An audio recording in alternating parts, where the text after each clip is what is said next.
আসসালামু আলাইকুম বন্ধুরা। এবার জাতীয় সংসদ নির্বাচনে জামাত ইসলাম ৩০০টা আসনেই প্রার্থী দিতে প্রস্তুত। নির্বাচনের আর বেশি সময় নেই, মাত্র ৪ মাস সময় আছে। তারপরেই তো ফেব্রুয়ারির প্রথমার্ধেই যেহেতু নির্বাচনটা হবে।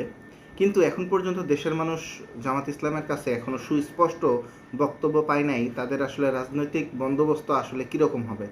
অ্যাজ ন্যাচারাল অন্যান্য যে রাজনৈতিক দলগুলো যেভাবে সরকার গঠন করে সেভাবেই হবে, নাকি তারা ইসলামী খেলাফত চালু করবে, সে বিষয়ে কিন্তু এখনও তারা স্পষ্ট করে নেই। মাত্র ৪ মাস আছে নির্বাচনের।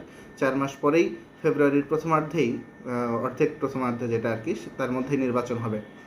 নির্বাচনে আসলে কিভাবে তারা আগাবে, তাদের রাজনৈতিক বন্দোবস্ত কী, তারা কিভাবে দেশ চালাবে, ঠিক আছে, দেশের অভ্যন্তরে কীভাবে সব কিছু সেট আপ দিবে, সে বিষয়ে এখনও খোলাসা করা নেই। অনেকেই তাদের নেতাকর্মীরা বলতেছে ইসলামী খেলাফত চালু হবে। ইসলামী খেলাফত চালু হলে তো আসলে আমাদের একটা রোড ম্যাপ দেওয়া উচিত, তাই না? বাংলাদেশের মানুষকে একটা রোড ম্যাপ দিতে হবে যে আমি ইসলামী খেলাফত চালু করব। চালু করার পরে আমার ব্যাংকিং ব্যবস্থা এরকম হবে। এখন যে পুরা অর্থনৈতিক সিস্টেম পুরাটা তো সুদের উপর নির্ভরশীল।